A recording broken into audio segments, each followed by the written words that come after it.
Hey guys, welcome to the Homestead. So today we're going to talk about a number of questions that were submitted to me by the patrons over at patreon.com/AnAmericanHomestead.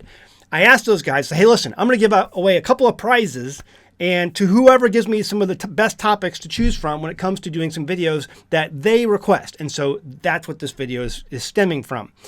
And I've got a number of requests sideline that we'll do later on because there was like I think 60 some replies or something like 40 some replies. There's a lot of replies over there, and a lot of them were really, really good and things that I feel passionate about or that interest me. See, that's the thing. You got to submit something that is a passion of mine or that I find interest in. Because it's my channel. But yeah, we share, a lot of us share a lot of the same interests. That's why we do what we do, and that's why you watch this channel.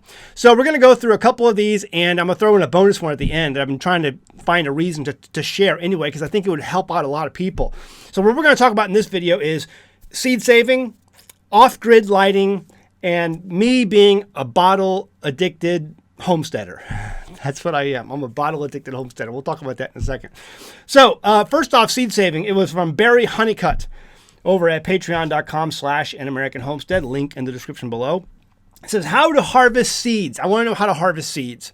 And this is something that I've been doing over the last couple of weeks because this is time when you're harvesting, you choose your biggest and best from the garden and save the seeds from those, specimens, because they're the biggest and the best. And you want to produce from those biggest and best, more biggest and best. Okay, so what I did is I took probably the best producing Arkansas traveling tomato, okay, and what you do is you ferment these seeds. Now this has been in for about 3 or 4 days. This is ready to come out. It's done. And so what I'm going to do is I'm going to take this ferment. All I did was take the juice from the tomato, no added water, no nothing else, just the juice from the biggest tomato, Arkansas Traveler tomato I had. And I basically squeezed out all the seeds and squeezed out some of the juice. And I let this sit on my kitchen counter, no air conditioning in my house. And I just let it ferment, and I put a little paper towel on top and screwed down a ring as best I could just to kind of cover it, keep any bugs from getting out of there or in there. And I just let it sit. And every once in a while I come by and I just kind of swirl it, and it really separates. See, all of these seeds have this membrane around them, and that membrane is an inhibitor for it to germinate, okay? And so you want to remove that inhibitor. And the best way to do that is to just ferment it and then rinse it off and then let them dry and then put them in a little paper envelope or something like that. So what I'll do here, as soon as I'm done with this video, because I wanted to save it for the video, is to take this in my kitchen, I'll put it in a metal strainer, okay, and I'll rinse it out real good. And all that membrane and all that juice will go down the drain. The seeds will be left in that metal strainer, and I'll take those and I'll set those on a paper towel to dry on the counter, and then I'll put those in that envelope and save it for next year. It's ready to go. Ready to go. And I did this already with the Cherokee purple tomato. A neighbor of ours brought over a couple of really good big specimens of that for seed saving, and I saved those, and they're already ready, waiting for next year. And so this is the time of year to do this. And I did the mortgage lifters this year. Not really happy about how those turned out, so I'm going to go back to the tried and true Arkansas Traveler, which did really good this year again, as it always does. And then I'm going to try the Cherokee Purples because I've been wanting to try those for a long time, and I hear so many good things about them. And a couple of years ago, I tried one, and it was absolutely amazing. Tastes great. So that's what we're going to do. That's what's on step for next year. Okay, so seed saving. Barry also asked, Barry Honeycutt over at at the Patreon channel for An American Homestead, what products from the homestead are best for a cash flow to help support off-grid living? I can't get into all of that on this video. However, what I've always said before, and I say in my talks when I go to speaking events, have multiple revenue streams. Homesteaders, pioneers, farmers, ranchers, they always had they still do have multiple revenue streams. This whole idea of a career is a 21st century construct. Get rid of that. Someone who's living in the way we want to live needs to establish over time, because you can't do it overnight, has to establish over time multiple revenue streams. So write down about a dozen ideas and then find the easiest on that list to go ahead and start building. and build on those. It takes time to build a customer base and to build that revenue stream. But you want to have that, and some of them are going to be seasonal. This time of year, I make money on this. This time of year, I make money on that. I may be selling livestock. I may be harvesting and selling hay. I may be harvesting and selling seeds. A lot of people do that. There's all kinds of ways to selling eggs, or whatever. Multiple revenue streams. That's the way you need to gear your mind to think. All right, moving on. Brenda Snyder says, I would like to see a video on your indoor lighting system. I know you mentioned you use oil lamps and not overhead electric lights, even though you have solar electric. I'm curious because we also are off-grid and use solar electric and do have electric lights, but I also collect oil lamps. So if you watch our videos for any length of time, you know that we have kerosene lanterns and we use the clean burning kerosene. Most of the kerosene they sell these days is the clean burning variety. Sometimes it's not, but you find the clean burning kerosene lanterns out there, and they don't smell usually in the first part of the colder season, when I first start my lanterns again, I'll notice a smell, but then it goes away. It's I don't know what it is. Maybe it's built up in whatever was left over, residual from the wicks or whatever. I don't know, but it tends to smell right at the beginning of the year, but then it goes away. And so we use primarily these Blizzard Dietz lanterns. Now this is from my stock. I have the other lanterns hanging in the house right now, but it's like I have some set aside for a rainy day, because sometimes these things malfunction or they break. You drop a globe or something. It's always good to have spare parts. So I have a few of these in storage just in case I ever needed more. And so the Dietz lanterns, originally they're a German construction, really well made. I think they moved their factory over to China. I don't even know if these guys are in business anymore. Last I heard, Lehman's wasn't even selling them anymore. You can't even get Dietz because they went out of business. But I found someone not that long ago to get me some, and I put them in storage. So we've been using for a long time Dietz lanterns. Zach, why don't you use electric lights? You can use energy efficient lighting, LEDs, all this stuff. You don't need to use those things. Here's the deal. I go to speaking events. I get invited to go to conferences or whatever. And sometimes I'm spending the weekend or maybe, 3 or 4 days inside of a building, inside of a hotel, inside of a conference center, under LED and, fake lighting. I feel it. And there are lots of studies out there, do your own research, that talk about how these LEDs and fluorescent lighting, the frequencies that come off them, they are harmful. They're not good for your eyes. They're not good for your brain connectivity and your brain thinking. They're not good for your body in general. And when I go to these places and I spend an extended amount of time in these places, after about 3 days, I can feel it. And it's like a body ache. And it's not like like you're sick or you got the flu or some kind of body aches like the COVID, or it's just a slight body tension, I guess is the word I can give you. And after a few days, I feel that. And my kids feel it. My kids feel it, quicker than I do. I think just because they're younger. But after about a day, they're like, when are we going home? When are we going home? I don't like this place. The reason they're reacting that way is because they're feeling this tension in their body also, and all they want to do is go home. They don't like being in these places where it's full of artificial light, not to mention all the other bazillion frequencies that are going around in these metropolitan areas. It's not good for your body. Now, the example I use to drive this home is when I give my talks and I talk about lighting, because it often comes up. That's like one of the most requested. Brenda, what you've asked is one of the most requested questions I get through the years. And my answer has developed more as I've learned more, based really on these studies. And a lot of times in my talk, I'll ask the question, how many men here are colorblind? And usually in a big crowd, there's usually about 4, 5, or 6 men that raise their hand. Then I'll ask the question, how many women here are colorblind? 0. I have never once been to a place where I've given this talk, and there's been a few, where a woman has raised her hand. Now, the last thing we went to, Doug and Stacy, there was a woman at the event. She wasn't in my talk, but there was a woman at the event who was actually another one of the speakers who said she was colorblind.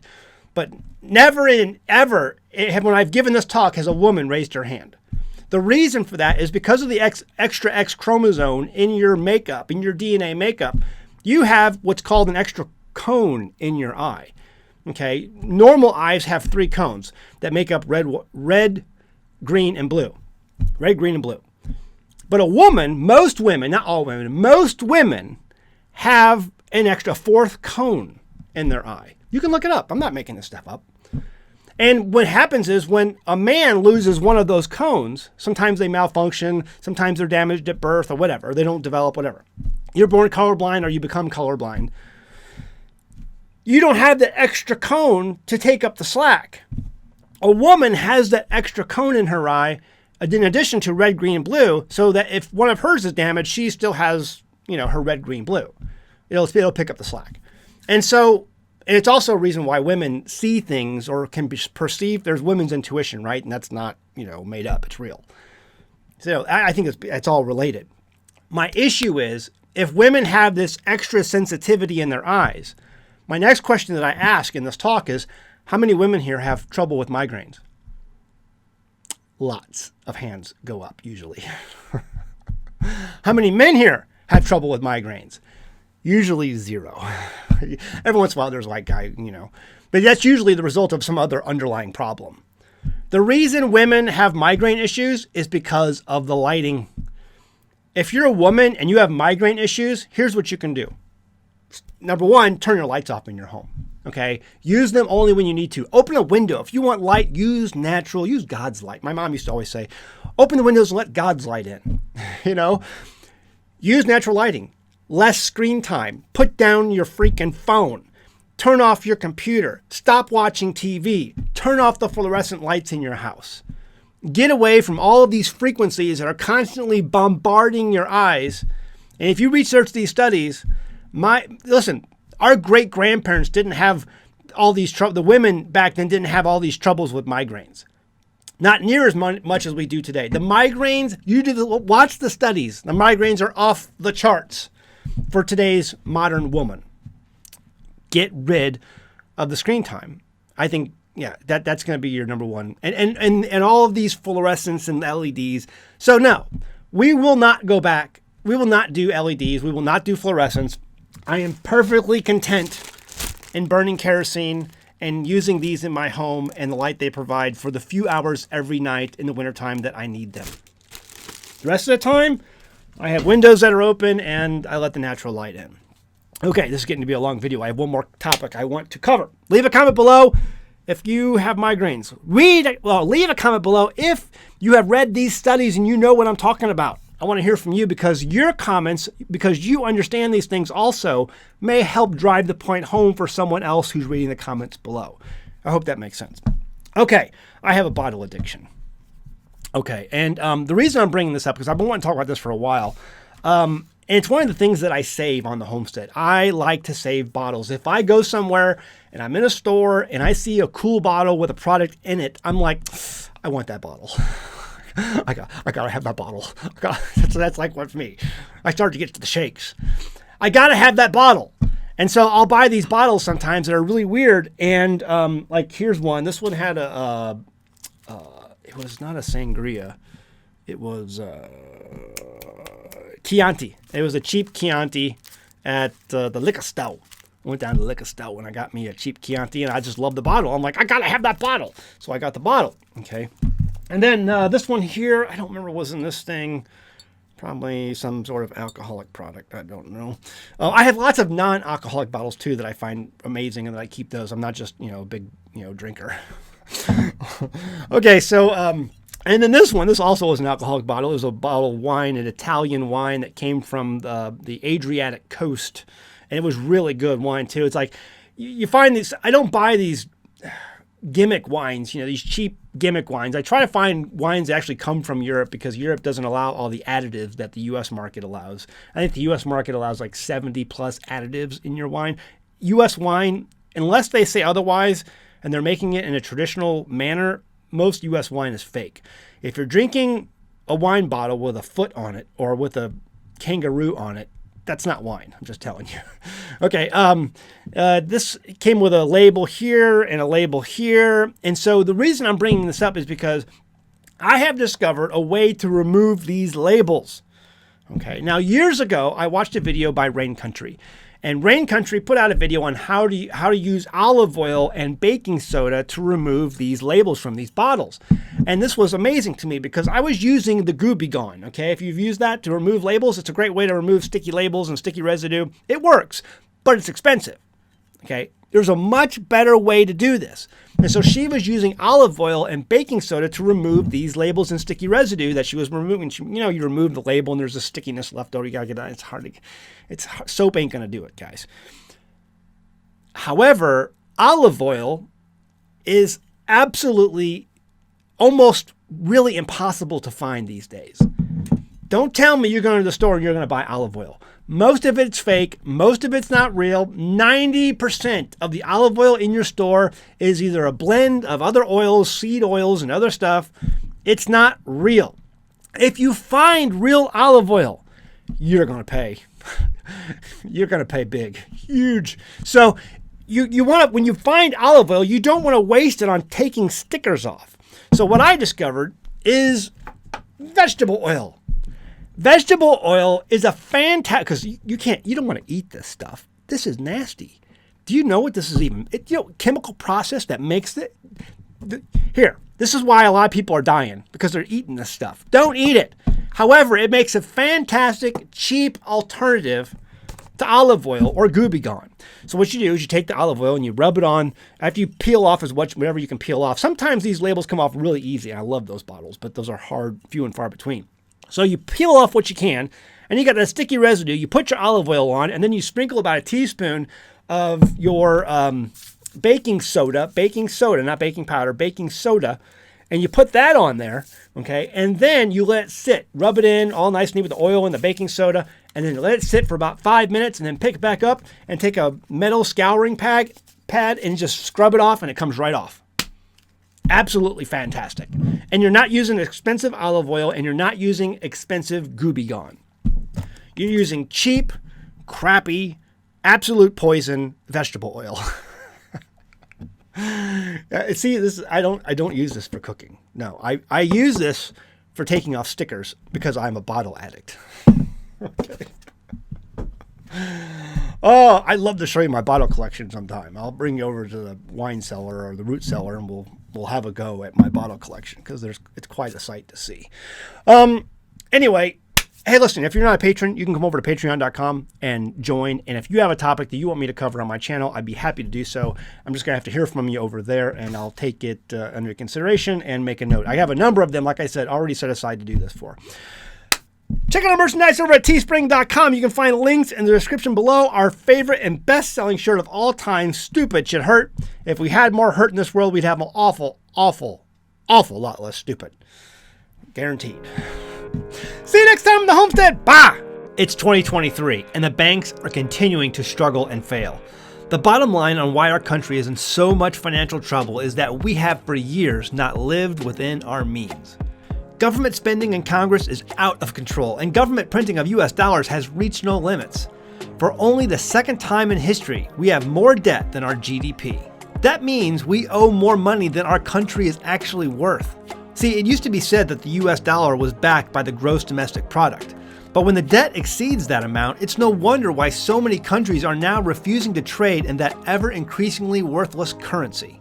That's why you need to safeguard your wealth. You've worked and saved your entire life, and now it's all at risk. Genesis Gold Group is a faith-based business that will help you move your assets into physical gold and silver. Precious metals have stood the test of time during economic failures all throughout history. Call Genesis Gold Group today and let them develop a strategy for your savings, 401k, or self-directed IRA. A strategy of physical gold and silver.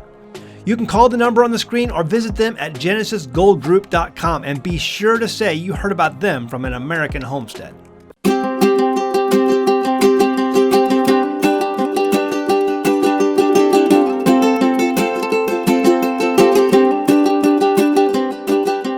Hey guys, did you know you can become a patron of an American Homestead? They get access to private videos, and we send them gifts from the homestead that we make here on the homestead. And we also enter our patrons into special giveaways that are only available to them. And before you go, please check out these other great videos. Go ahead, click. I'll wait.